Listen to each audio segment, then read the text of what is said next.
부디의 야매주역 뇌풍항 각 효의 변화. 첫 번째 효는 음입니다.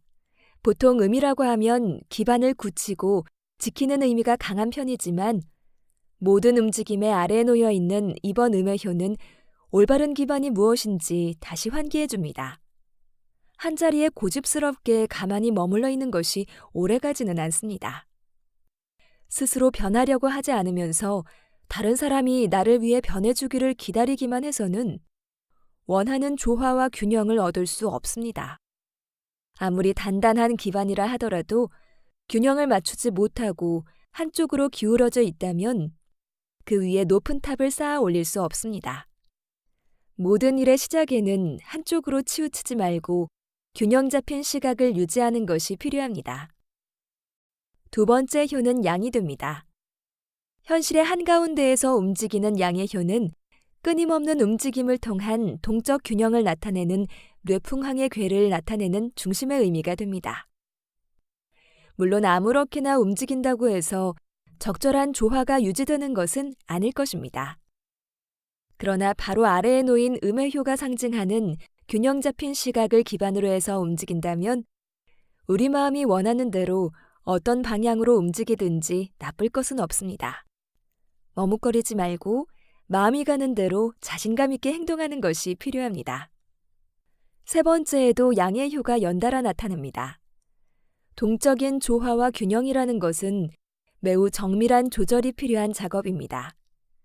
우리의 움직임이 너무 한쪽으로 치우치게 된다면 중심을 잃고 쓰러져 버리게 됩니다.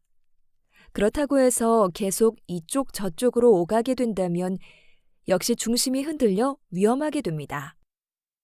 올바른 힘의 균형을 찾기 위해서는 먼저 자기 자신의 중심을 찾아야만 합니다. 어떤 일을 행동으로 옮기기 전에 이로 인해 내가 후회하게 되지 않을 것인지 다시 한번 생각해보고 신중하게 움직이는 지혜가 필요합니다. 아래쪽 궤의 세 효를 따라서 어떻게 서로 간의 조화를 끌고 갈 것인가에 대해서 알아보았습니다. 위쪽의 궤에서는 아래쪽 궤의 각 효와 짝을 지어서 어떻게 하면 상반되는 양과 음의 효가 서로를 향해 조화를 이루게 만들 수 있는지 알아보면 좋을 듯합니다. 네 번째 효는 양입니다. 맨 아래의 첫 번째 효는 음의 기운을 바탕으로 먼저 자신의 기반을 닦는 중이었습니다. 이때 우리가 양의 힘을 바탕으로 적극적으로 다가간다고 해도 상대방으로부터 크게 관심을 받지는 못할지도 모릅니다. 어쩌면 오히려 상대방의 균형을 깨어버리는 실수를 하게 될지도 모릅니다. 서로 다른 사람이 가까워지고 조화를 이루는 과정에도 타이밍이 있습니다. 상대방이 받아들일 준비가 되어 있을 때를 기다려서 내가 다가서야 합니다. 그렇지 않고 마음이 닫힌 사람에게 나 혼자 너무 빨리 접근해버린다면 우리는 이 관계에서 아무것도 얻지 못할지도 모릅니다. 다섯 번째 효는 음이 됩니다. 아래쪽 두 번째 효는 양의 기운을 바탕으로 자신감 있게 행동하는 모습이었습니다. 거기에 대응되는 위쪽의 음의 효는 그러한 행동을 기꺼이 받아들이는 모습으로 볼 수 있을 것입니다. 서로가 서로를 위하여 자기 뜻을 조금씩 굽히고 상대방의 뜻을 받아들이는 것은 전체적인 안정을 위하여 큰 도움이 됩니다. 그렇지만 힘은 한쪽으로 흐르기만 해서 되는 것이 아님을 기억해야 합니다. 서로가 서로에게 영향을 주고받아야 전체적인 균형이 이루어집니다.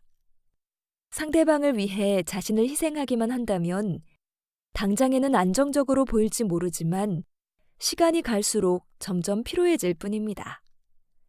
상대방의 뜻을 받아들이되 나 자신의 주체적인 생각을 바탕으로 옳고 그름을 판단하고 그를 기반으로 행동해야만 합니다. 마지막 효도 음의 효입니다. 아래쪽 세 번째 효는 균형을 벗어나 흔들리고 위태로운 모습을 그리고 있었습니다. 그러한 때에 우리는 상대방을 위해 굳게 중심을 잡아주는 지혜가 필요합니다. 언제나 모든 일을 상대방과 함께하는 것만이 조화를 이루는 방법은 아닙니다.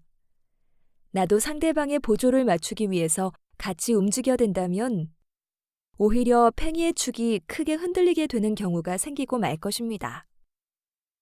방황하고 있는 상대방을 위해서 스스로 자신의 자리를 굳게 지키고 서서 다시 돌아볼 수 있는 보금자리를 마련하고 기다려주는 믿음이 필요합니다.